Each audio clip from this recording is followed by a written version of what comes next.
Baik, assalamualaikum warahmatullahi wabarakatuh. Innal hamdalillah, sesungguhnya segala puji hanya bagi Allah Subhanahu wa taala. Nahmaduhu, kita bersama memuji Allah, wa nasta'inuhu, dan kita memohon pertolongan selalu kepadanya, wa nastaghfiruhu, dan kita memohon ampunan kepada Allah Subhanahu wa taala atas dosa-dosa kita, wa na'udzubihi min syururi anfusina, dan kita memohon perlindungan kepada Allah Subhanahu wa taala dari kejahatan nafsu kita, wa min sayyiati a'malina, dan kita juga memohon perlindungan kepada Allah Subhanahu wa taala dari segala akibat buruk amal perbuatan yang kita kerjakan. May yahdihillahu fala mudhillalah, karena barang siapa yang diberi petunjuk oleh Allah Subhanahu wa taala, maka sekali-kali tidak akan ada seorang pun yang mampu menyesatkannya.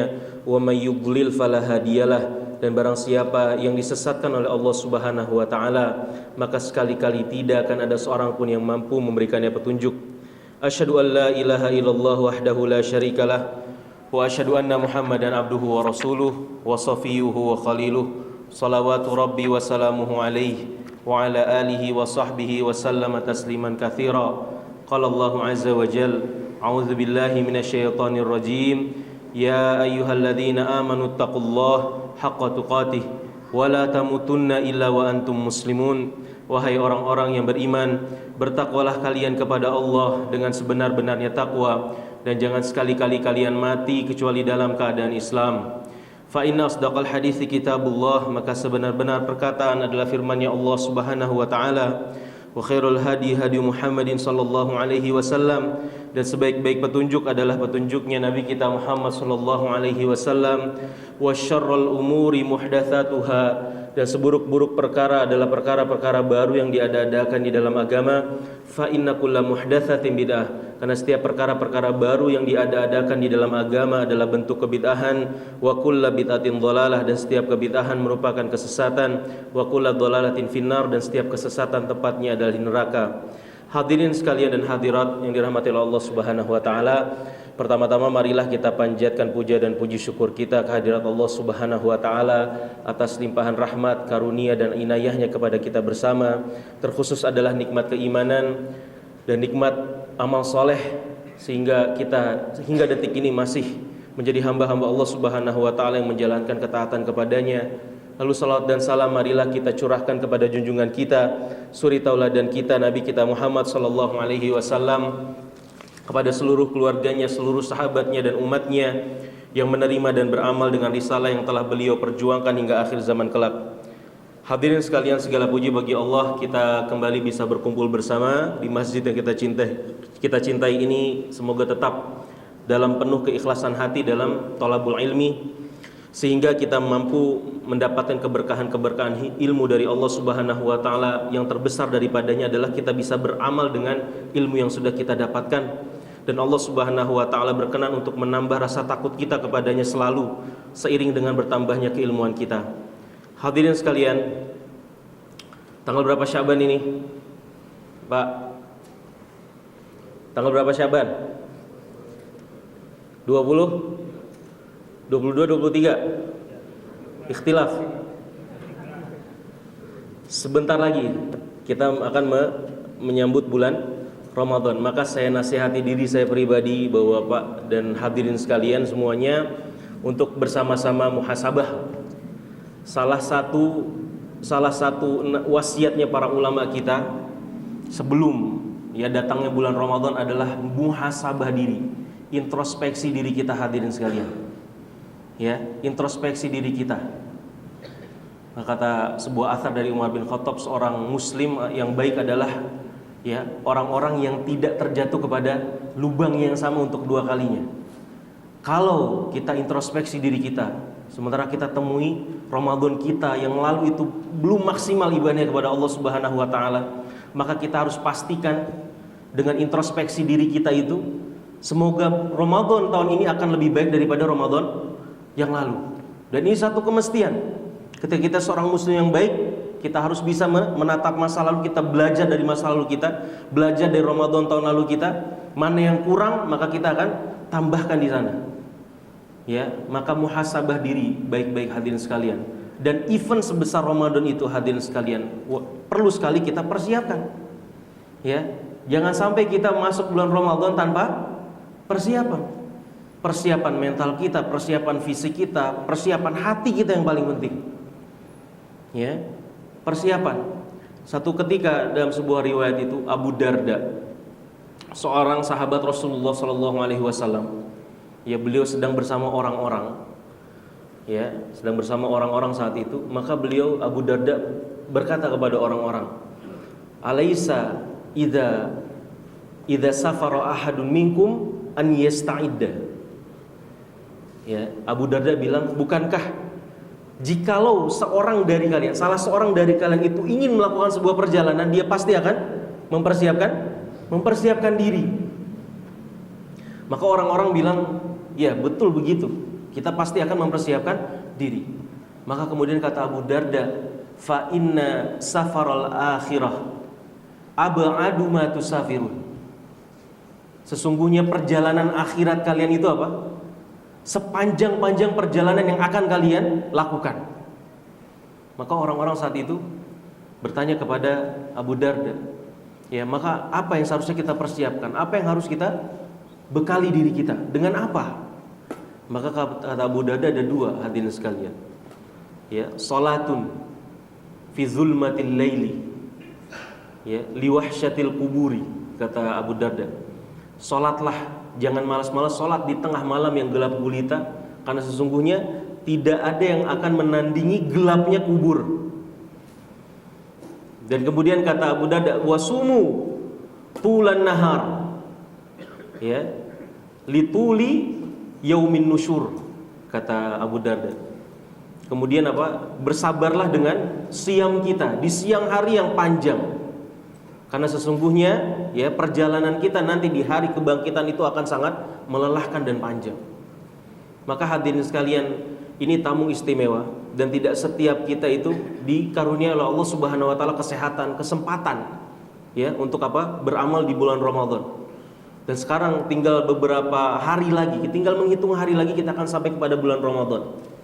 Maka itu maksimalkan persiapan kita hadirin sekalian, terutama persiapan apa? Persiapan hati kita. Amal soleh kita itu diperbaiki itu, supaya apa? Ketika nanti Ramadan nggak ketinggalan start, ya artinya start kita sudah kita curi sebelum daripada hari haknya bulan Ramadan. Kita sudah terbiasa misalnya qiyamul lail, kita sudah terbiasa tilawatul Quran, ya kita sudah terbiasa siam sunnah, saum sunnah misalnya.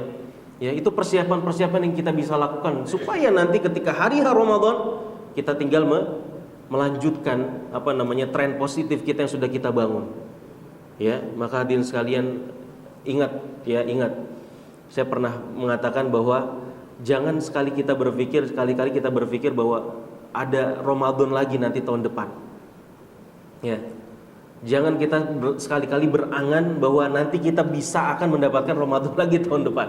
Gak ada yang menentukan. Bahkan Ramadan kita tahun ini saja belum tentu kita sampai ke sana. Ada yang bisa jamin? Gak ada. Apalagi berpikir nanti sajalah, ini lagi proyek lagi banyak tahun ini, ya omset lagi gede tahun ini, atau alasan kesibukan yang tidak bisa kita. Gak ada Pak hadirin sekalian. Ya Imam Malik atau para imam lainnya, mereka aktivitas mereka yang paling mereka cintai itu hadirin sekalian adalah menuntut ilmu, kemudian membagi-bagikan ilmu. Ya, itu kesenangan diri mereka itu di sana. Ya dalam bidang keilmuan. Tetapi ketika Ramadan tiba, dalam riwayat Imam Malik itu menutup semua majelis-majelis ilmunya. Ditutup sama beliau. Fokus kemana?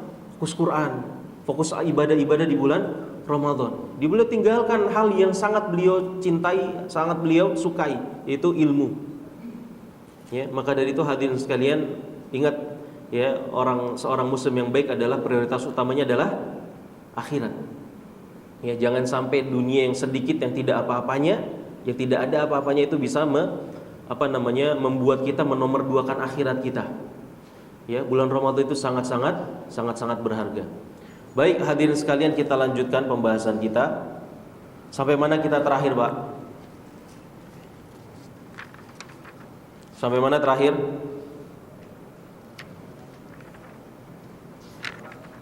Tentang sholat. Ya, tentang sholat.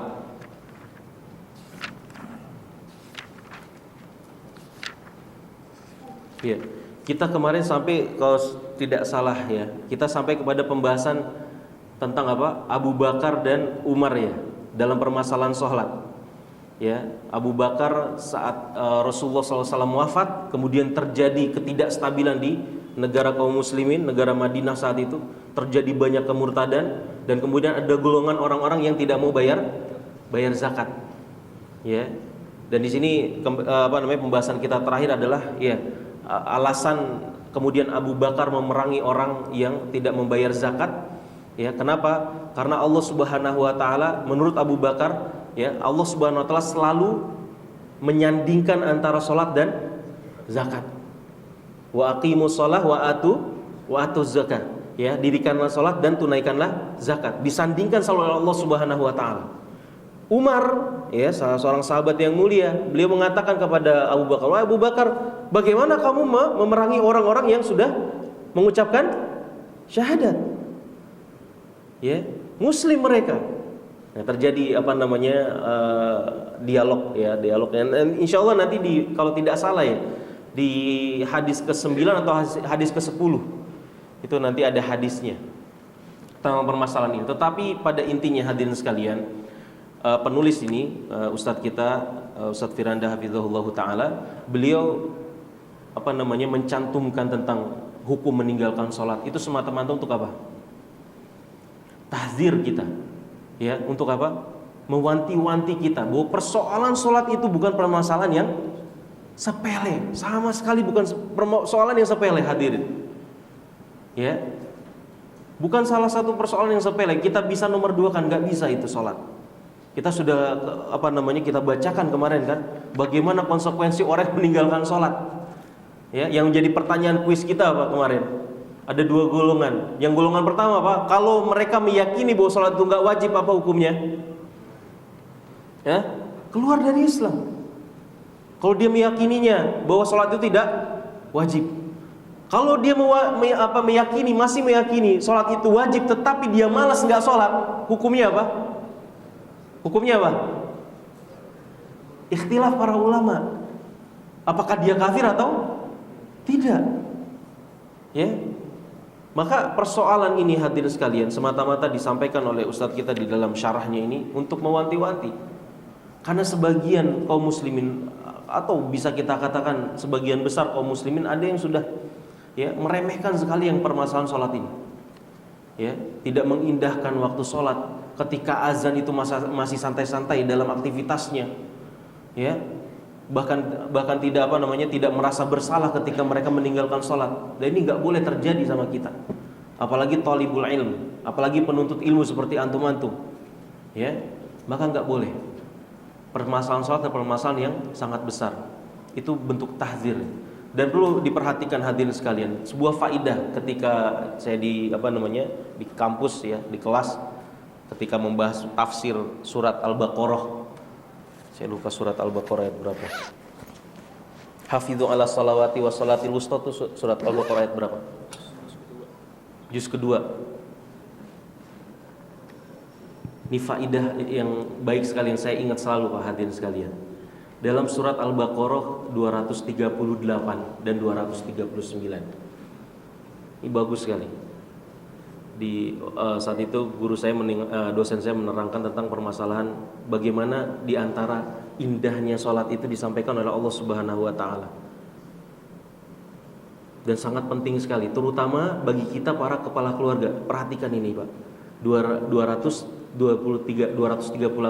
239. Ya.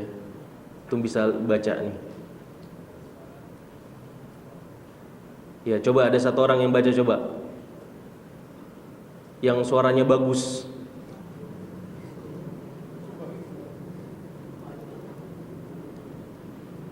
Enggak. Ya, jadi pada malu ya kalau disuruh bagus ya. Ya udah, siapa aja? Ayo, baca.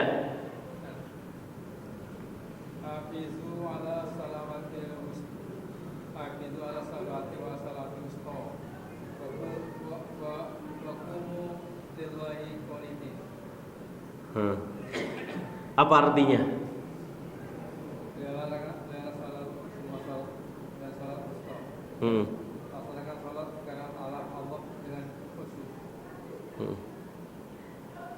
Nah, itu ayat 238 sampai 239 hadirin. Itu ayat sebelumnya ya hadirin sekalian. Ayat sebelum ayat ini itu ayat tentang apa? Ayat tentang apa? Syekh? Tentang talak. Ya. Ayat sebelum ayat ini, Pak, panjang dari kalau tidak salah dari ayat 200 sebelumnya 236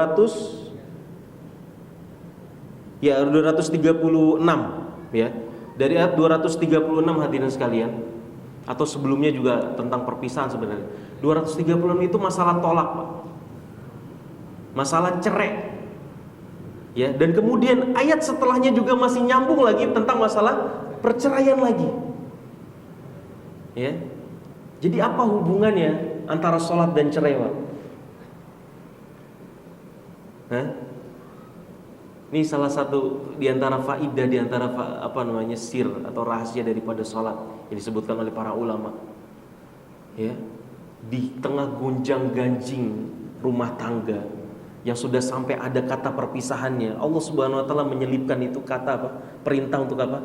Hafizu ala as-salawati was salatil wusta. Jaga apa?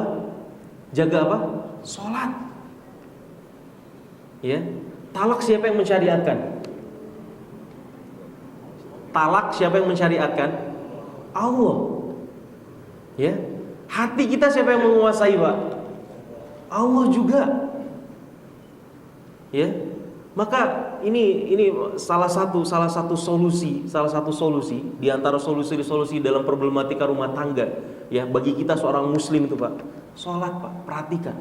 Kalau antum merasakan ada yang salah dengan diri antum ya dalam berkeluarga, antum merasakan ada yang tidak benar dari istri antum, dari anak antum durhaka segala macamnya, susah diatur segala macamnya, maka ini salah satu yang bisa kita introspeksi diri kita bersama adalah masalah sholat kita, keterikatan kita sama Allah Subhanahu Wa Taala. Karena apa? Talak Allah yang syariatin. Hati kita pun yang membolak-balikan siapa? Allah Subhanahu Wa Taala, yang menguasai Allah Subhanahu Wa Taala. Kalau Allah berkehendak bisa selesai seluruh urusan kita. Hanya pertanyaannya ya, sejauh mana kita berusaha mendekatkan diri kepada Allah Subhanahu Wa Taala. Kita cari solusi itu pakai logika terus, Pak. Ya, problematika hidup kita selalunya dengan hitung-hitungan akal kita. Ya, berapa persen dari problematika hidup kita ketika terjadi kita langsung apa? Minta sama Allah Subhanahu Wa Taala solusinya, minta ditunjukkan hati kita kepada jalan keluarnya. Selalu kita andalkan emosi kita, hawa nafsu kita, ya kan? Maka di tengah-tengah ini, makanya saya selalu ingat ya, Masya Allah, dalam gonjang-ganjing rumah tangga yang sudah sampai kepada kata cerai segala macamnya, Allah perintahkan untuk apa? Ingat sholat. Ya, maka pantaslah seorang Nabiullah Ibrahim alaihi salam, Pak. Ya, orang yang sangat berharap kepada Allah Subhanahu Wa Taala, bahkan di usianya yang sudah senja. Ya, dalam riwayat itu 100 tahun. Beliau selalu minta dikaruniai apa? Anak. Ya, dan Nabi Ibrahim alaihissalam meminta anak, motifnya bukan sebagaimana kita bisa berbangga-bangga punya anak, Masya Allah. Ya, motifnya Nabi Ibrahim minta sama Allah Subhanahu Wa Taala. Atau nabi-nabi lainnya seperti Nabi Zakaria misalnya, minta anak apa, Pak? Kenapa mereka minta sama Allah Subhanahu Wa Taala diberi keturunan? Supaya apa? Supaya anak-anak mereka bisa melanjutkan risalah mereka, melanjutkan dakwah mereka, melanjutkan kebaikan-kebaikan mereka, usaha-usaha mereka untuk menegakkan agama Allah Subhanahu Wa Taala, menegakkan tauhid kepada Allah Subhanahu Wa Taala. Terus minta sampai 100 tahun. Ya, baru dikasih sama Allah Subhanahu Wa Taala siapa? Ismail. Ya, dan doa Nabi Ibrahim alaihissalam, tentunya seorang nabi menghendaki keturunan yang baik. Ya, maka doa Nabi Ibrahim apa, Pak? Ya, Rabbi ja'alni muqimas salati wa min dzurriyyati. Ya Rabbku, jadikanlah aku orang yang mendirikan salat. Begitu juga dengan keturunanku. Minta sama Allah. Ya, bukan semata-mata ya Allah jadikanlah keturunanku orang yang soleh, tapi dengan wasilah apa? Sholat. Ketika orang sholatnya sudah baik, kemarin sudah kita baca ya. Ketika orang sholatnya sudah baik hadirin sekalian, maka bisa dipastikan seluruh amaliyah yang lainnya akan baik. Ya. Maka zaman sekarang hadirin sekalian, nauzubillah, kita kalau punya anak ya, punya keturunan yang kemudian kita waktunya mereka sudah sholat, sudah usianya sudah cukup untuk melaksanakan sholat gitu ya, sudah lebih dari 10 tahun, tapi kita masih masih manjain dia untuk gak sholat. Pulang sekolah misalnya ya, sore-sore capek, pulang jam 4 belum sholat asar, anak tidur lagi istirahat, kita gak tega nyuruh dia sholat. La haula wala quwata illa billah. Ya, suruh Pak. Rasulullah sudah bilang apa? Perintahkan anak kalian untuk sholat ketika mereka usia 7 tahun. Pukul ketika usia berapa? KDRT kalau zaman sekarang. Ya. Bisa kekerasan terhadap anak. Ya, apa namanya? Apa lembaganya? HPAI. Ya, perlindungan anak. Ya. Padahal Rasulullah SAW sudah jelaskan bagaimana cara mukul itu. Bukan ditonjokin anak itu nggak sholat, ya. Tapi dengan pukulan yang apa? Mendidik dan tidak melukai. Dosen saya pernah bilang, ya, menjelaskannya ketika maksudnya apa? Bagaimana sih caranya memukul? Beliau bilang apa? Antum tahu batang siwak? Kalau beliau dengan batang siwak, ya, salah satu dosen saya di sana. Dengan batang siwak kemudian dipukul, entah tangannya atau bahunya, bagian yang tidak akan membawa luka atau bekas. Nggak boleh mukanya, nggak boleh. Wala tadribil wajah, kata Rasulullah sallallahu alaihi wasallam kan, nggak boleh kita mukul wajah, tapi dipukul supaya ingat. Dan kita juga bisa mengkomunikasikan dengan baik hadirin sekalian. Mungkin anak kita sudah capek, kita bicara baik-baik. Ya, bicara sebagai orang tua yang cerdas. Kan bisa kita, "Nah, Bapak tahu kamu capek. Ya, tetapi sholat itu adalah hal yang sangat penting, nggak boleh ditunda-tunda, nah. Ya, bismillah, ayo sholat dulu. Ya, Bapak sayang sama kamu, maka Bapak minta sama untuk sholat." Dikomunikasikan dengan baik, itu bisa jadi pintu kita mendidik anak kita dengan baik hadirin sekalian. Ya, jangan sampai kemudian rasa iba kita. Makanya Rasulullah SAW pernah bilang yang namanya anak itu mabkhalah, ya, majbanah, wa mahzanah, kata Rasulullah. Anak itu yang bikin orang mabkhalah. Mabkhalah itu apa? Bakhil. Anak itu yang bikin orang bakhil, pelit. Benar gak Pak? Bapak-bapak, benar gak? Ya, anak itu yang bikin kita mikir-mikir, hitung, kamu sedekah, ini buat anak udah ini belum? Buat sekolah anak udah selesai belum nih urusannya? Buat ini, buat anak ini, terus akan selalu hitung-hitungan, ya kan? Bahkan sebagian orang ada yang berlebih sampai dia pelit, akhirnya takut mengeluarkan sedekah karena takut anaknya nggak dapat haknya. Dan kemudian mahzanah atau majbanah. Ya, anak itu yang menyebabkan orang itu jadi penakut, pengecut. Ya, takut menyurahkan atau mendidik dengan benar. Gak boleh itu Pak. Kemarin saya sempat diskusi sama salah seorang praktisi pendidikan. Ya, bila seperti salah satu problematika besar kita sebagai ayah, ya, sebagai seorang ayah atau orang tua gitu ya, kita kehilangan syaja'ah. Kita kehilangan keberanian dalam mendidik. Ya. Kehilangan keberanian. Tadi contohnya seperti itu. Memerintahkan anak untuk sholat aja nggak tega, takut kayak gini, takut seperti ini. Nggak boleh seperti itu hadirin sekalian. Ya, maka porsinya harus kita tempatkan dengan baik. Dan kemudian hadirin sekalian, makanya dibuka bukunya halaman 60, ya.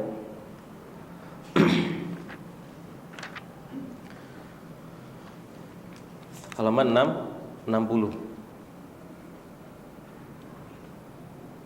Oh, terakhir halaman 58 ya.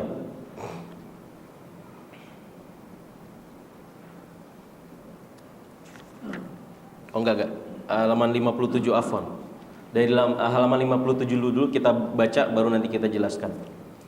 Di antara Rasulullah SAW mengatakan dalam hadis ini bahwa Islam ibarat sebuah rumah yang memiliki 5 fondasi. Ya, 5 fondasi. Sehingga dapat dipahami bahwa selain dari 5 perkara ini tidak termasuk rukun Islam meskipun ia ibadah yang agung. Ya, artinya 5 ibadah ini ibadah besar yang menjadi fondasi. Artinya apa? Selain daripada 5 fondasi ini banyak ibadah-ibadah yang agung yang penting buat Islam, tetapi bukan menjadi fondasi. Contohnya di antara perkara-perkara agung yang bukan rukun Islam adalah yang pertama jihad di jalan Allah Subhanahu wa taala. Jihad di jalan Allah adalah perkara yang sangat agung. Bahkan Rasulullah sallallahu alaihi wasallam bersabda, "Ra'sul amri al-islamu wa amuduhu as-salatu wa dzirwatu sanamihi al-jihadu." Inti dari perkara adalah Islam. Tiangnya adalah salat dan puncaknya adalah jihad. Penting tidak jihad buat umat Islam? Penting tidak, Pak? Penting. Ya kan? Penting. Bahkan salah satu peristiwa paling besar sepanjang sejarah umat Islam itu sebuah perang yang terjadi di bulan Ramadan. Perang apa itu? Perang Badar. Ya. Makanya ibadah yang sangat penting. Bahkan Rasulullah SAW dalam riwayat itu, hadirin sekalian, ketika sebelum berkecamuknya perang Badar, Rasulullah itu berdiri sambil menatap barisan kaum musyrikin yang saat itu jumlahnya 3 kali lipat sahabat Rasulullah SAW. Berapa jumlah sahabat di perang Badar? 313 orang. Kaum musyrikin berapa? Kurang lebih 1000 orang. Kemudian Rasulullah melihat ke mana barisan kaum musyrikin. Rasulullah berdoa, angkat tangannya tinggi-tinggi ke atas langit. Ya, angkat tangannya Rasulullah tinggi-tinggi ke atas langit. Oh ya Allah, kalau seandainya sekelompok kecil umatmu ini kalah hari ini, lan tuqbat fil ard. Rasulullah bilang apa? Seandainya nih, ya, tentaramu ini saat ini nih, para Rasulullah dan para sahabat kalah, engkau tidak akan pernah disembah di atas muka bumi. Rasulullah lama berdoa sampai selendangnya itu jatuh.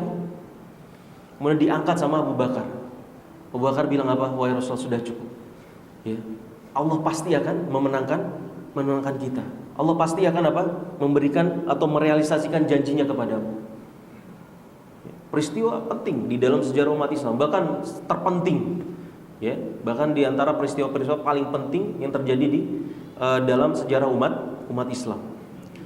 Jihad dan fadilah jihad begitu banyaknya. Ya, sampai-sampai Rasulullah SAW pernah bersabda dalam sebuah hadis, ya, lawadidtu an uqatila fi sabilillahi summa uqtal summa uhya summa uqtal. Ya, sungguh saya menginginkan, saya berangan-angan seandainya saya berjihad di jalan Allah Subhanahu wa taala, kemudian saya terbunuh, kemudian dihidupkan lagi untuk terbunuh lagi, dihidupkan lagi untuk terbunuh lagi. Karena karomahnya, ya, keistimewaan dan kemudian penghormatan daripada Allah Subhanahu wa taala kepada orang-orang yang berjihad di jalan Allah Subhanahu wa taala.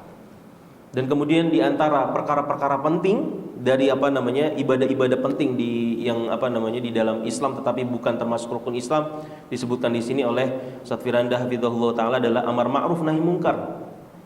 Ya. Kalau bukan karena amar ma'ruf nahi munkar, apa jadinya umat Islam? Ya, ketika ketika tidak ada orang yang menyuruh kepada kebaikan, ketika ada kemungkaran tidak ada yang menyelisihi kemungkaran tersebut, maka akan rusak. Ya. Dan kemudian yang ketiga adalah dakwah. Dia adalah dakwah. Meskipun semua contoh ini adalah perkara yang agung dalam Islam, namun semuanya bukanlah rukun Islam.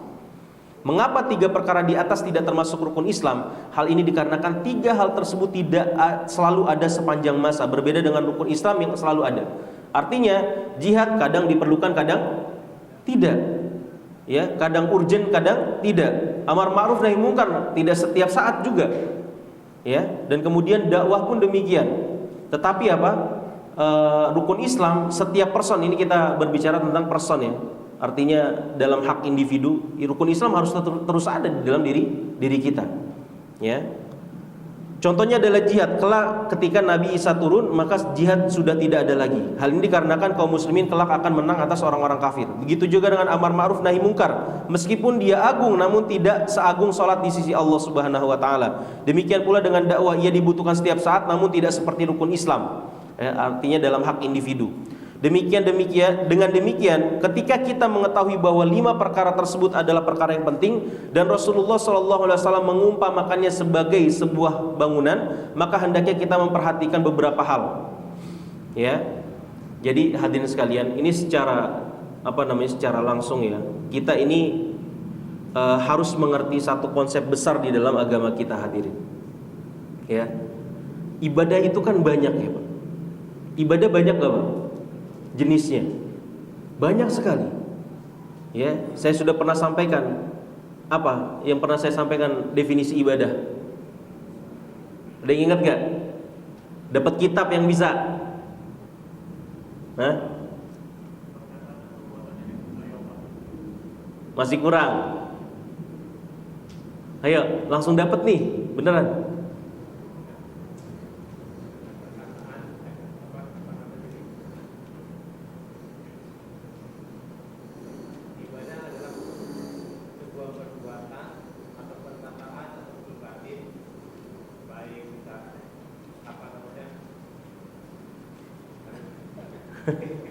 Pelan-pelan. Ibadah adalah segala bentuk perbuatan yang dicintai yang dicintai Allah, baik perkataan ataupun perbuatan ataupun dalam hati ataupun batin. Dalam hati ataupun zohir ataupun batin. Masya Allah. Udah punya kitab? Nah, di booking sama bapak ini nih. Tercatat ya. Ya, jadi ismun jami likulli ma yuhibbuhullah wa yardahu minal aqwali wal af'ali adh-dhahira wal batinah.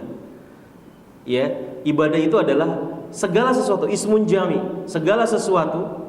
Ya, definisi untuk segala sesuatu ya yang Allah Subhanahu wa taala cintai.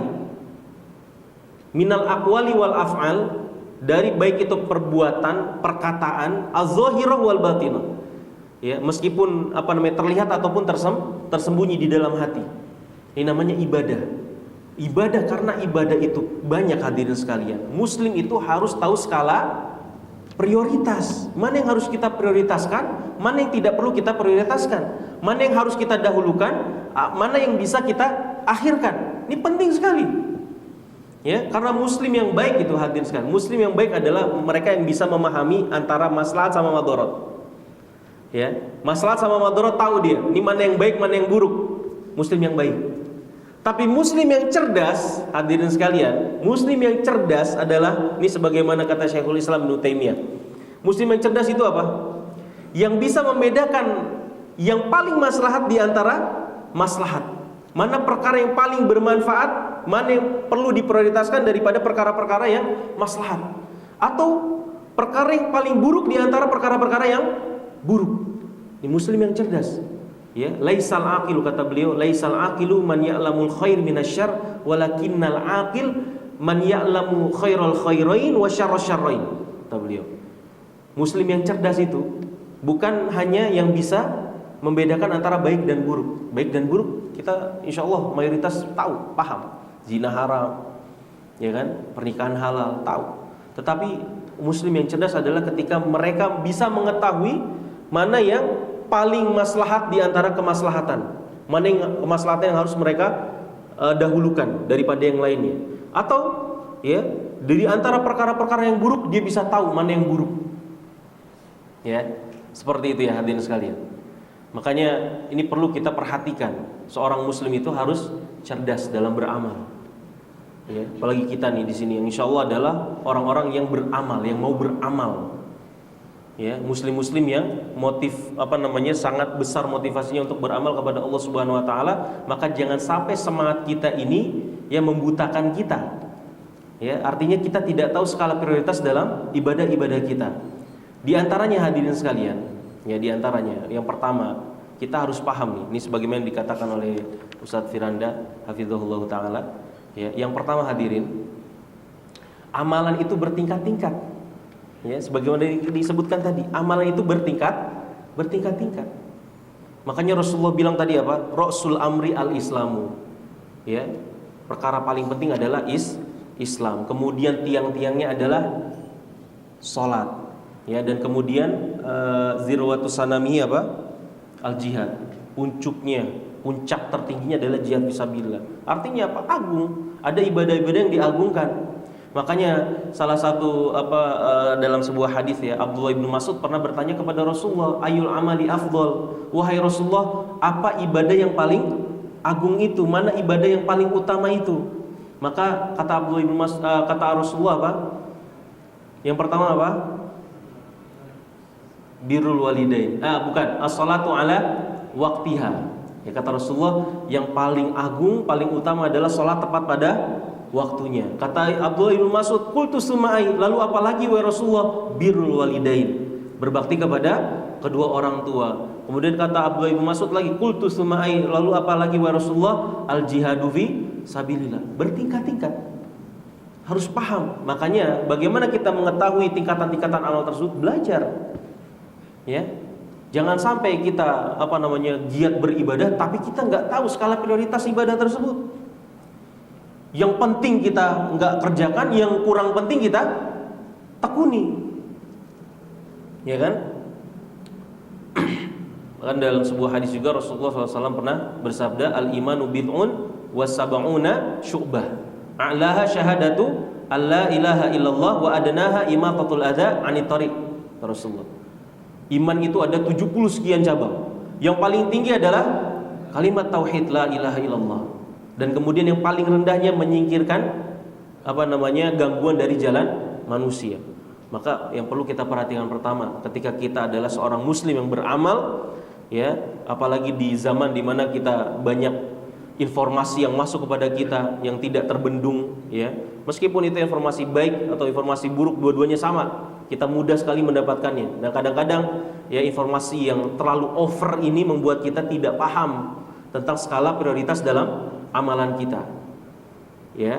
Dan kemudian hadirin sekalian, yang kedua adalah yang perlu kita perhatikan di dalam prioritas amal ini, bahwa ibadah itu ada yang wajib, ada yang sunnah atau tidak wajib. Ini harus paham. Makanya tadi definisinya Syekhul Islam, al-aqilu man ya'lamu khairal khairain. Ya.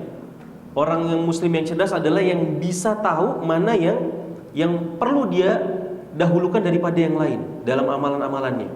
Maka muslim harus tahu bahwa ibadah itu ada yang wajib, ada yang tidak wajib. Ya, maka yang paling dicintai oleh Allah Subhanahu wa taala amalan apa, Pak? Amalan sunnah apa amalan wajib? Amalan wajib. Ya, amalan wajib yang dicintai oleh Allah Subhanahu wa taala, jangan ketukar.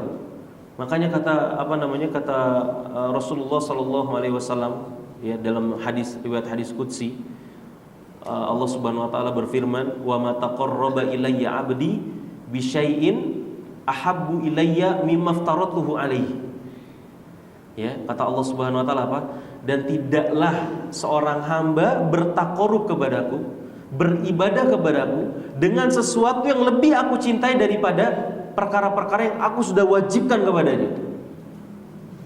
Ya, kalau antum mau terbalas cinta kita kepada Allah Subhanahu wa taala, kita bersama-sama mendapatkan cintanya Allah Subhanahu wa taala, yang perlu kita perhatikan pertama bukan qiyamul lail kita, ya, bukan saum sunnah kita.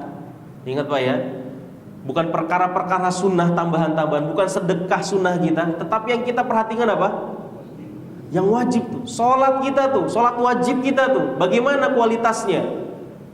Ya, kalau kita mau sampai kepada cintanya Allah Subhanahu wa taala, perkara-perkara wajib, sholat fardu terutama, sudah baik belum kualitasnya? Ya, ketika azan berkumandang, di mana kita, ngapain kita? Itu introspeksi tuh. Ya, rukun, syarat, sunnahnya, sholat, segala macamnya, wudhu kita udah bener apa belum? Itu kan yang harus kita pastikan. Ya, bagaimana bacaan kita, Al-Fatihah kita, sudah hafal belum kita sama surat Al-Fatihah? Ya kan? Segala hal-hal yang terkait dengan sholat itu kita perbaiki tuh. Kalau kita mau apa?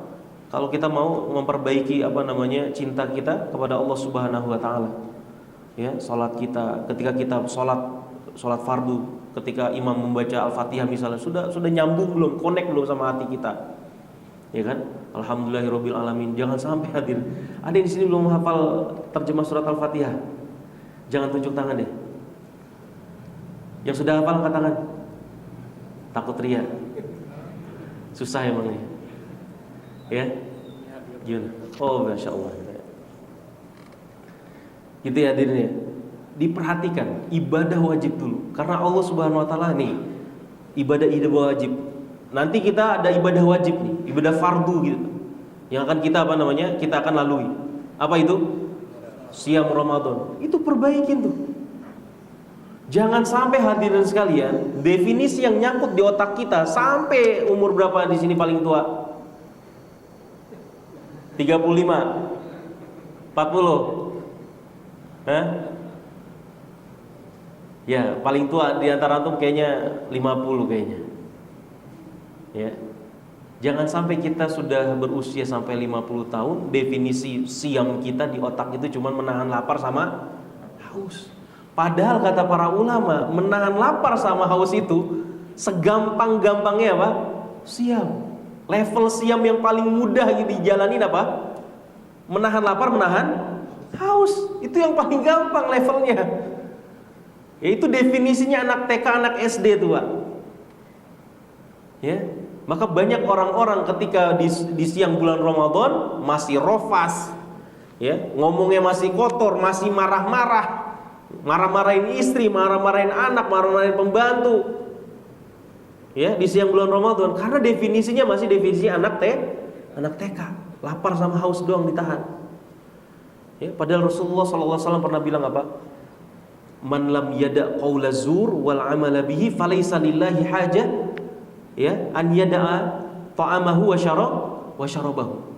Kata Rasulullah SAW, barang siapa yang tidak meninggalkan qaula zur, kata-kata yang tidak baik, kata-kata kotor, apapun itu bentuknya, ya, gibah, gosip, ngomongin si fulan, ngomongin si fulanah, ya, ngomongin teman sendiri, ngomongin orang lain, ngomongin istri orang lain di siang bulan Ramadan, gimana itu? Maka apa kata Rasulullah? Man lam yada' qaula zur wal amala bihi falaysa lillahi hajah. Allah enggak butuh sama dia menahan lapar dan dahaganya, enggak butuh, enggak ada hitungannya itu. Ya. Dan itu yang paling sulit hadirin sekalian. Yang paling sulit itu orang itu menahan lisan. Makanya antum perhatikan, kalau bisa antum mute semua tuh, grup-grup WA tuh. Tempat antum jidal, tempat antum berdebat, tempat antum ngata-ngatain orang, komen-komen gak baik. Ya. Cukupkan dari lihat-lihat status orang, status WA orang di bulan Ramadan. Itu sumber tuh. Sumber malapetaka kita. Ya, lisan, Pak. Ingat, yang banyak merusak orang saumnya adalah lisan dia. Dan sekarang ya kita hidup di zaman di mana lisan kita terwakili dengan jari kita. Ya, ketikan-ketikan itu termasuk itu lisan tuh. Dosa-dosa lisan kita, komen-komen gak baik itu lisan. Terwakili itu semua. Makanya kata Rasulullah SAW kepada Abdullah bin Mas'ud kalau tidak salah. Ya. Beliau mengatakan kepada Abdullah bin Mas'ud tentang perkara-perkara amalan-amalan soleh. Dan kemudian Rasulullah bertanya kepada Ibnu Mas'ud, wahai Ibnu Mas'ud, tahu nggak kamu yang menyebabkan semua ini hancur? Apa amalan-amalan ini rusak? Ya, mau tahu nggak kamu jalan keluar supaya amalan-amalan ini tidak rusak? Maka Rasulullah bilang apa? Kufa 'alaika hadza. Rasulullah menunjuk kepada lisannya, kufa 'alaika hadza. Ya, jaga ini nih kata Rasul, jaga ini. Ya, jaga lisan. Maka Abdullah bin Mas'ud bertanya kepada Rasulullah, wahai Rasulullah, kita juga akan dihisab dan akan mendapatkan siksa, dapat azab karena apa yang kita katakan. Ditanya seperti itu Rasulullah. Maka apa jawaban Rasulullah SAW? Ya, sakilatka ummuka ya Mu'az. Oh, Mu'az bin Jabal maksudnya. Mu'az bin Jabal. Sakilatka ummuka ya Mu'az. Celaka kamu wahai Mu'az. Ya, tidaklah satu hal yang menyebabkan orang itu diseret di dalam neraka jahanam di atas wajah-wajah mereka illa hasaidu alsinatihim. Karena dosa-dosa apa? Lisan mereka. Ya, dosa-dosa lisan mereka. Mereka menghina, ngatain, gosipin, gibahin orang. Ya, berdusta, itu dosa-dosa lisan banyak banget, Pak. Ya, dosa-dosa lisan itu banyak sekali. Maka jangan sampai nanti di bulan Ramadan, hadirin sekalian, sekali lagi, yang paling mudah itu cuma menahan lapar dan haus. Yang sulit itu menjaga lisan. Maka ya, minimalisir segala potensi yang bisa merusak siam kita. Ya, kembali lagi ke topik kita tadi, ya Allah Subhanahu wa taala paling cinta ketika kita mempersembahkan takarub kita dengan ibadah-ibadah yang wajib, ibadah-ibadah yang fardu. Perbaiki nanti siam kita. Ya, perbaiki siam kita. Isya. Oh ya, baik. Silakan. Kita lanjutkan setelah salat Isya. Baik, alhamdulillah wassalatu wassalamu ala Rasulillah. Kita lanjutkan hadirin sekalian. Kita sebelum jeda kita membahas tentang prioritas amal, ya. Sebagai seorang muslim yang beramal harus paham skala prioritas dalam amalan. Di antaranya tadi kita harus paham bahwa ibadah itu bertingkat-tingkat. Tidak semuanya satu level, tetapi bertingkat-tingkat. Ada yang lebih utama daripada yang lainnya. Ya, dan kemudian kita sampaikan juga tadi apa? Wajib ada yang ada ibadah itu ada yang wajib, ada yang sunnah. Yang wajib itu didahulukan dan wajib itu akan lebih memberi cinta Allah Subhanahu wa taala kepada kita. Artinya Allah lebih cinta kepada hambanya ketika dia bertaqarrub dengan amalan-amalan yang wajib. Maka kita perbaiki amalan-amalan fardu, amalan-amalan wajib kita. Ya, hadirin sekalian. Terutama sholat ya. Bisa dibuka tuh halaman 60 dari kitab. Sabda Rasulullah sallallahu alaihi wasallam, "Inna awwala ma yuhasabu bihil abdu al-muslimu yaumal qiyamati as-salatul maktubah." Pertama kali yang akan dihisab dari amalan seorang muslim pada hari kiamat adalah salat wajibnya. Jika ia menyempurnakannya, maka akan diterima. Namun jika ia tidak menyempurnakannya, maka akan dikatakan, "Lihatlah apakah ia mempunyai ibadah salat sunnah." Jika ia mempunyai ibadah salat sunnah, maka sempurnakanlah yang wajib dengan yang sunnah.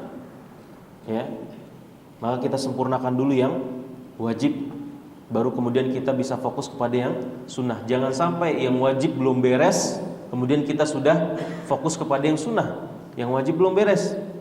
Ya, maka ini orang yang tidak paham skala prioritas dalam amalan. Dan kemudian hadirin sekalian yang perlu diperhatikan yang ketiga, ya, di dalam masalah prioritas amal adalah bahwa kualitas amalan itu lebih diutamakan daripada kuantitas. Kualitas amalan, baiknya amalan itu lebih kita perhatikan daripada banyaknya amalan tersebut, kuantitas. Jangan terobsesi dengan kuantitas, tetapi kualitasnya tidak kita perhatikan dalam ibadah itu. Ya, sholat misalnya, sholat qiyamul lail 11 rakaat, 20 rakaat, tetapi enggak bingung dia, enggak tahu baca apa karena saking ngantuknya. Ya, dia baca surat apa ketika pagi, tadi malam qiyamul lail baca surat apa enggak ingat. Ya, maka itu tidak lebih baik daripada 3 sholat witir yang kita lakukan sebelum tidur, tetapi apa? Benar-benar dalam khusyuk pada Allah Subhanahu wa taala, tahu kita apa yang kita minta, apa yang kita baca. Ya, kualitas itu lebih prioritas daripada kuantitas, sebagaimana sabda Rasulullah sallallahu alaihi wasallam. Ya, kata Rasulullah, "Innallaha yuhibbu idza amila ahadukum amalan ayyutqinahu." Sesungguhnya Allah itu cinta ketika salah seorang dari kalian itu beramal dengan sebuah amalan, dia serius, bersungguh-sungguh di dalam amalannya itu. Ya, jadi kualitas yang kita perhatikan hadirin sekalian. Baru ketika kita sudah paham standar kualitas tersebut, kita tambah dengan kuantitasnya sesuai dengan kesanggupan kita masing-masing. Ya,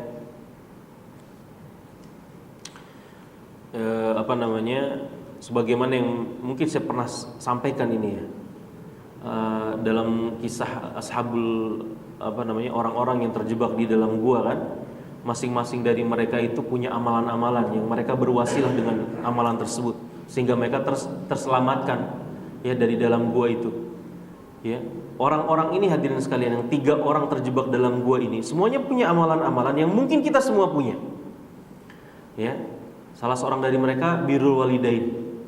Ya, birrul walidain, berbakti kepada orang tua. Saya yakin di masjid kita ini yang duduk sekarang di sini, kajian di sini, semuanya berbakti kepada orang tua. Tetapi ya, berbakti kepada orang tuanya, ya, si orang ini lebih istimewa. Ya, kualitasnya itu kualitas super kalau kita katakan. Ya, dikisahkan sama Rasulullah, hadis sahih.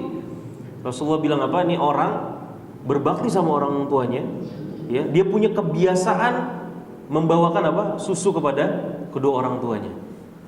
Bawakan susu. Tiap sore setelah dia aktivitas kerja, dia ke rumah orang tuanya, dia bawakan susu buat orang tuanya. Ya, dikasih susu tiap sore. Hingga pada satu ketika dia terlambat.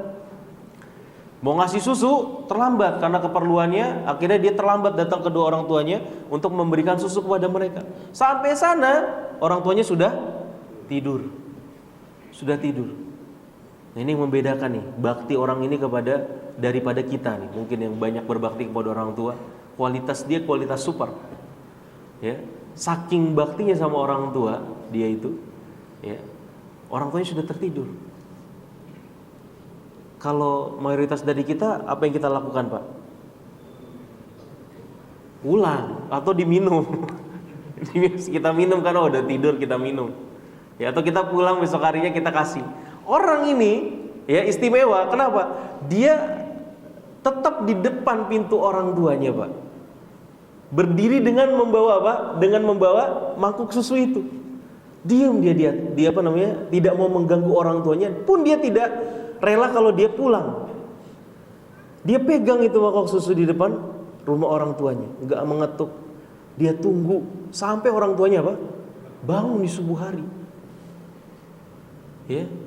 Dan Allah ridho dengan ibadah dia yang ini. Ibadah birrul walidain dia ini. Ya, maka dia bilang, ya Allah, kalau Engkau ridho dengan apa yang sudah aku lakukan itu, maka perkenankanlah, selamatkanlah kami. Akhirnya batu itu bergeser. Kan masing-masing dari mereka berwasilah. Mereka udah gak tahu jalan kemana mereka keluar dari gua itu, kecuali berwasilah dengan amalan-amalan mereka. Berwasilah boleh gak, Pak? Boleh. Ya, wasilah itu boleh, tapi ada syarat-syaratnya. Ada wasilah yang diperbolehkan, ada yang tidak diperbolehkan. Wasilah dengan amal soleh boleh? Boleh. Ya kan? Kita berwasilah dengan amalan soleh kita, berwasilah misalnya dengan asma dan sifatnya Allah Subhanahu wa taala, boleh. Ya, berwasilah dengan orang soleh yang masih hidup dengan doa-doanya, boleh tidak? Boleh.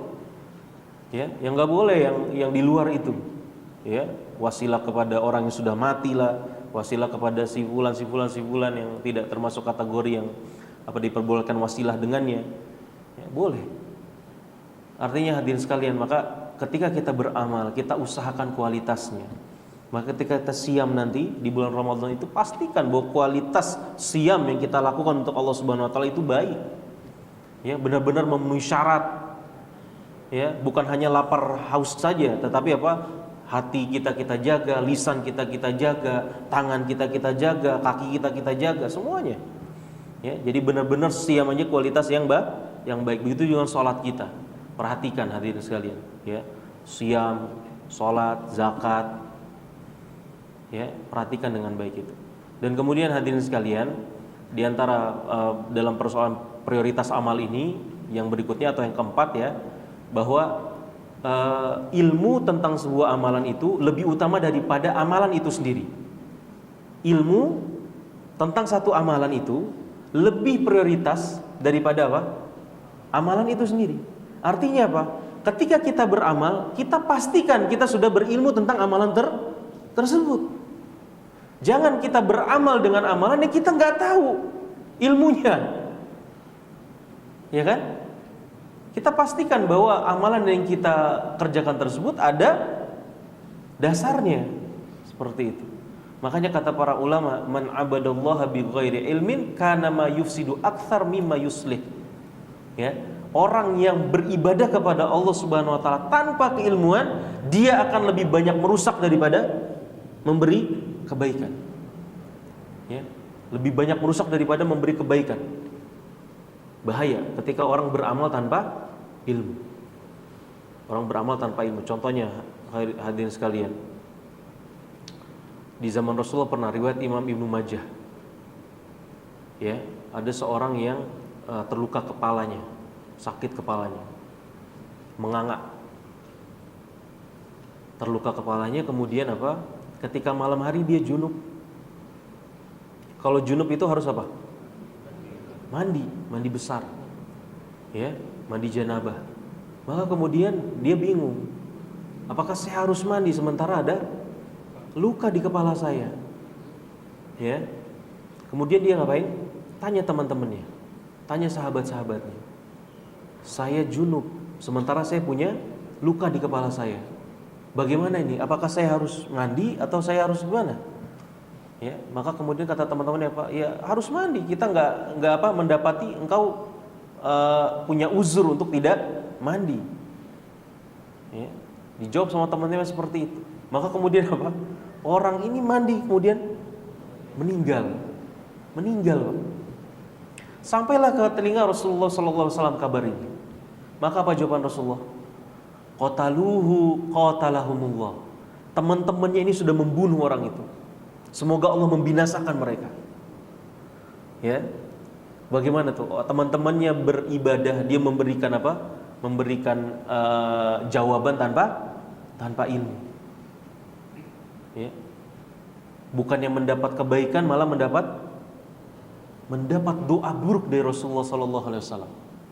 Sama ini Pak hadirin sekalian. Orang misal mendapati kedua orang tuanya nggak sholat misal, baru ngaji di as-sunnah misal, pulang-pulang habis bahas masalah sholat itu wajib, ya, maka datang ke rumahnya dia bentak-bentak orang tuanya. Bapak ibu ini gimana nggak sholat? Sholat itu wajib. Boleh nggak kayak gitu Pak? Hah? Dakwah dia dakwain orang tua, masa nggak boleh? Boleh nggak? Hah? Caranya? Nah itu, ya kan? Boleh nggak kita ngangkat suara kita ke orang tua? Bentak-bentak mereka boleh nggak? Ya, Allah jelaskan dalam Al-Quran, wala fala taqul lahuma uff. Jadi para ulama mengatakan sesederhananya bentuk kedurhakaan seorang anak kepada orang tua bilang ah. Uff itu ah. Tolong beliin telur ah.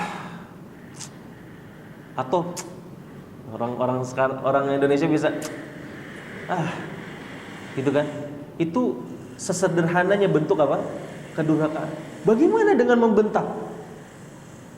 Ya, membentak-bentak orang tua, apakah boleh? Gak boleh hadirin sekalian.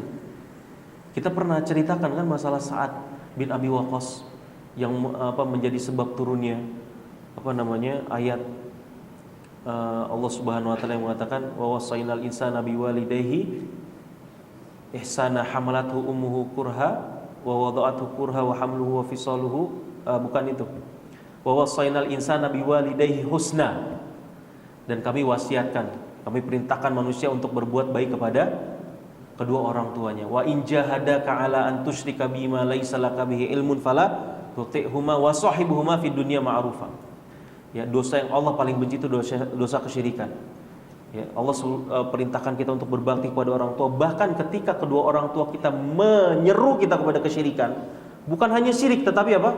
Menyeru kita kepada kesyirikan. Allah bilang apa? Fala tuti'huma, jangan ikut mereka, wa sahibuhuma fid dunya ma'rufa. Tetapi selalu pergauli mereka dengan baik. Meskipun mereka musyrik. Ya, meskipun mereka musyrik. Maka ini hadirin sekalian, banyak sekali hadirin sekalian yang perlu kita benahi. Ya, kualitas kita sebagai seorang muslim. Ada orang-orang yang mungkin di sekitar kita masih ada yang ketika sama teman-temannya baik, suka neraktir. Ayo ngopi-ngopi dulu kita. Ya, tapi istrinya dimarah-marahin mulu, dibentak-bentak mulu, jarang keluar, jarang makan di luar. Tapi kalau sama teman-teman baik, ya, sama teman-temannya baik, kira-kira benar gak seperti ini? Hah? Benar gak Pak? Yang benar kok pada ragu? Hah? Benar gak kayak gini? Salah ya? Salah nih Bu, kata bapak-bapaknya salah. Ada Pak kayak gini orang tua ada.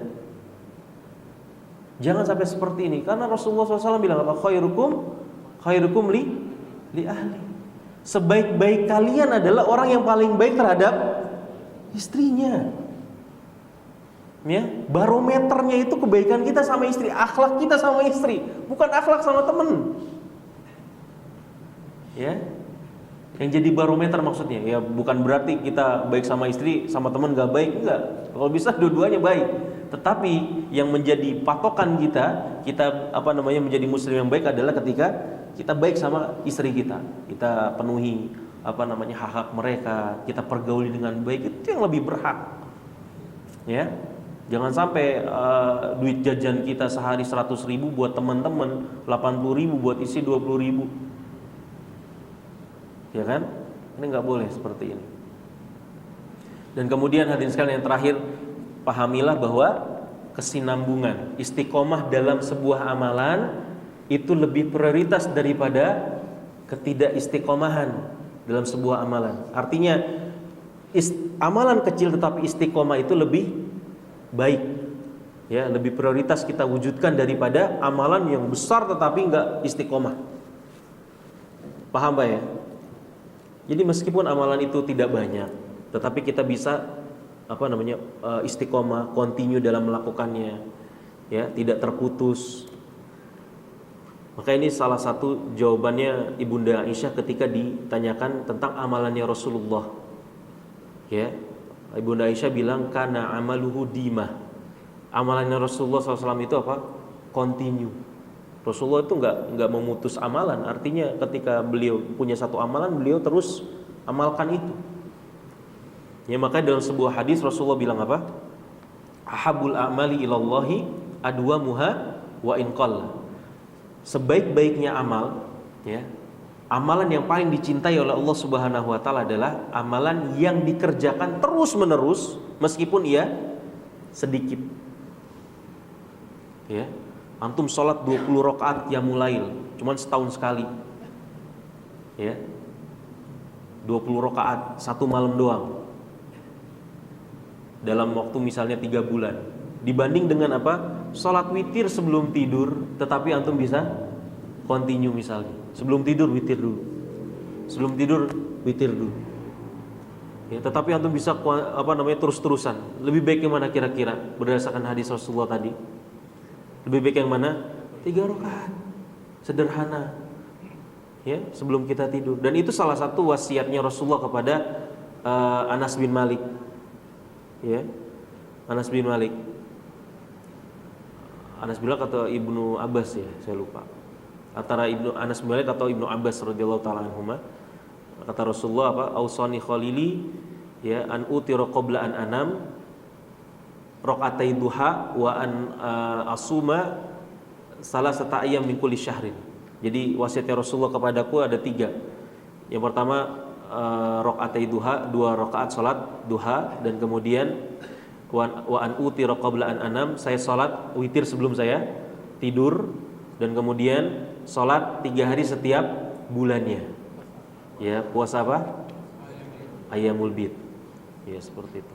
Dan Rasulullah pernah bilang kepada Ibnu Abbas. Ibnu Abbas pernah dipanggil sama Rasulullah, "Ya Ibnu Abbas, la takun misla fulan." Wahai Ibnu Abbas, jangan kamu ikut-ikutan si fulan ini. Jangan kamu contoh si fulan ini. Kenapa sebabnya? Kana yaqumul lail fataraka qiyamal lail. Ya. Kenapa orang ini, kata Rasulullah, enggak boleh dicontoh? Karena dia punya kebiasaan salat qiyamul lail, kemudian dia meninggalkan kebiasaannya tersebut. Ya, ini yang antum perlu perhatikan hadirin sekalian, ya. Salah satu sifat ibadahnya Rasulullah SAW adalah continue. Ketika antum sudah punya satu amalan yang antum sudah biasakan itu, maka ya patenkan di dalam diri antum, kemudian melaksanakan terus, jangan diputus. Ketika sudah terbiasa pada satu amalan, maka jangan diputus dan kemudian meninggalkannya. Taib, hadirin sekalian, demikian yang bisa kita sampaikan ya pada malam hari ini. Insyaallah kita lanjutkan pada pertemuan berikutnya. Kita kuis dulu ya.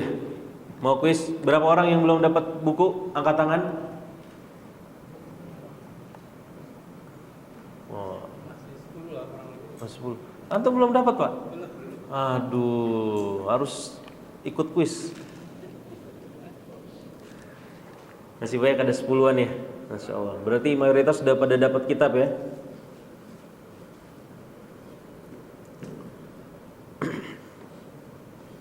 Silakan. Gak apa-apa, yang udah dapat ikut aja. Antum bisa amal soleh kayak tadi itu.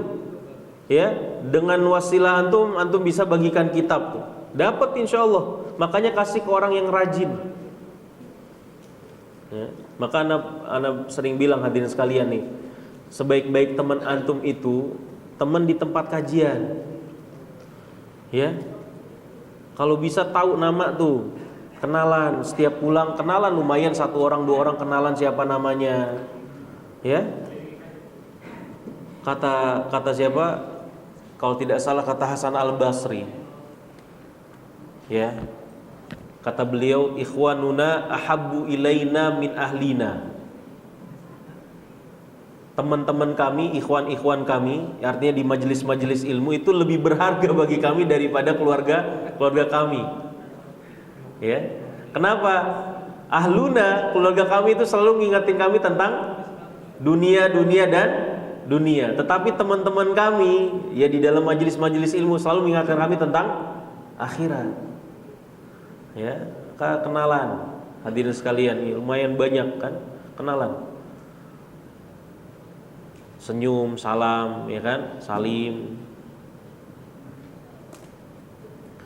Soal yang susah apa yang gampang? Susah ya?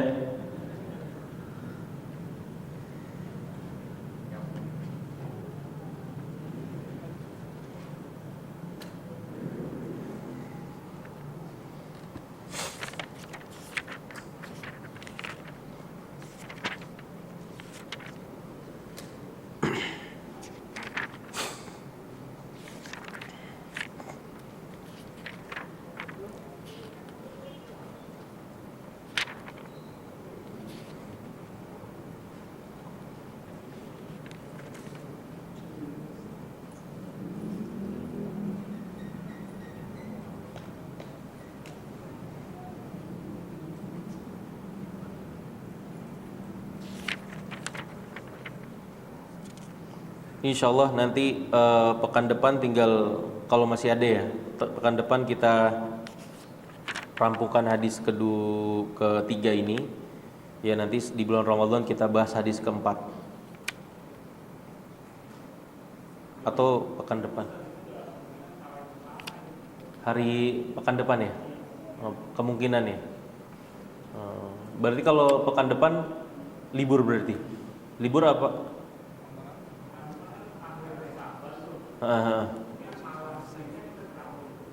Ya, berarti ahadnya masih ada kajian 4:30. Oh, ahad pertama Ustaz Ali Rozak. Oh iya. Ya, ahad kedua insyaallah, berarti pekan depannya lagi.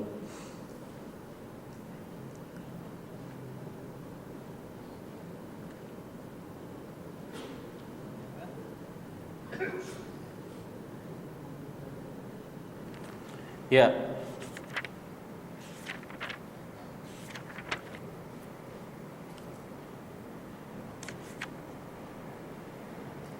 Antum kalau ditanya dalil bisa nggak? Sebutkan dalil bahwa amalan-amalan itu bertingkat-tingkat.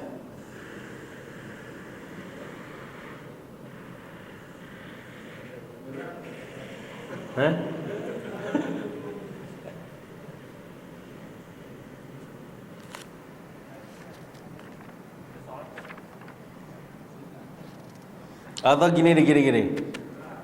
Susah ya, nulis dalil susah ya. Tapi nggak boleh lihat buku ya, nggak boleh buka buku. Gampang.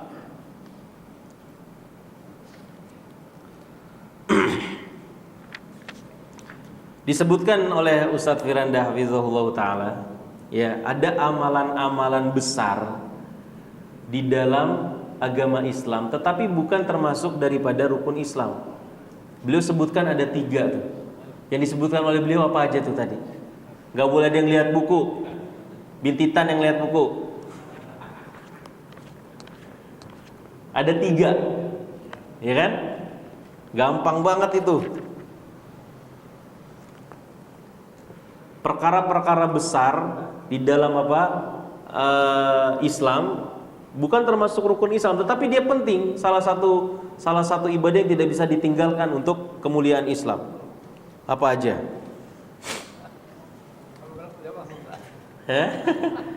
Ditulis. Terus nih yang akan menjadi pembeda nih, soal analisanya nih. Kalau itu pasti ada yang banyak yang jawab benar.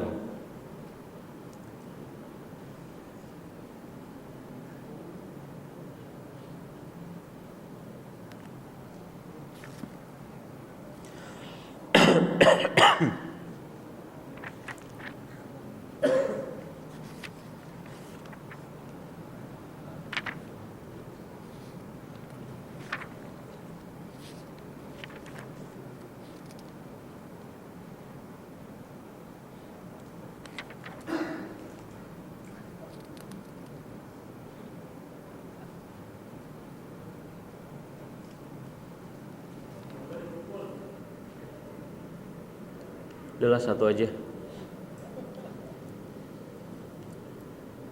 Saya mau ngasih soal takut susah, ntar nggak ada yang jawab.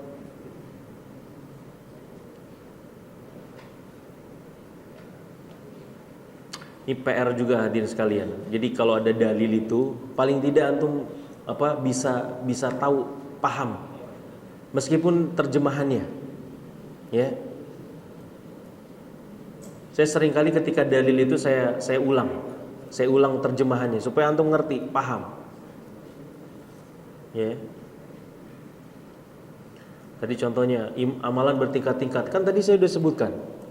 Abdullah bin Mas'ud pernah bilang kan, bertanya kepada Rasulullah, amalan apa yang paling utama? Yang pertama apa? Salat tepat pada waktunya. Yang kedua, birrul walidain. Ketiga, jihad fisabilillah. Itu dalil itu. Ya kan?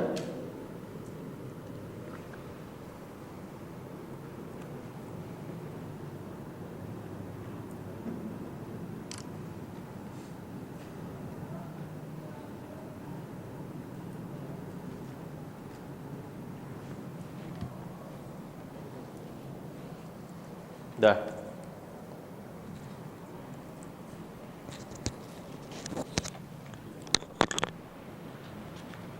Ayo Pak, ini nggak usah malu-malu.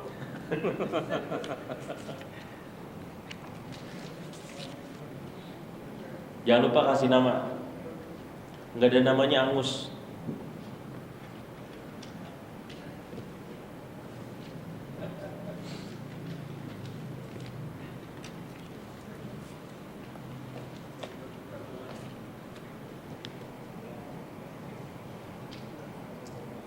Masya Allah.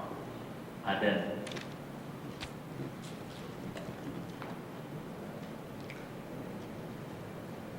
Udah? Ada yang belum ngumpulin? Bisa dikarang ini. 1 apa, 2 apa, 3 apa. Gampang dikarang nih.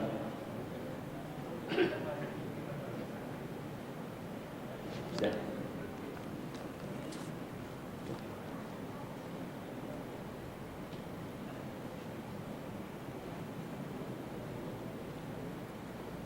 Masih ada yang belum?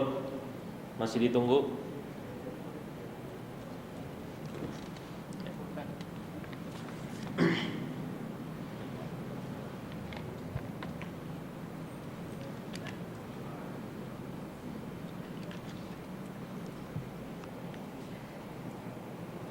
Sudah ya?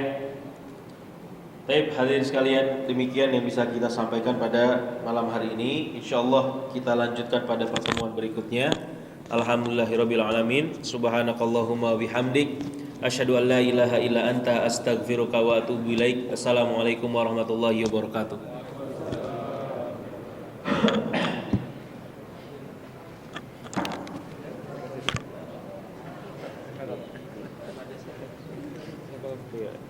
Ustaz, saya ikut bertanya.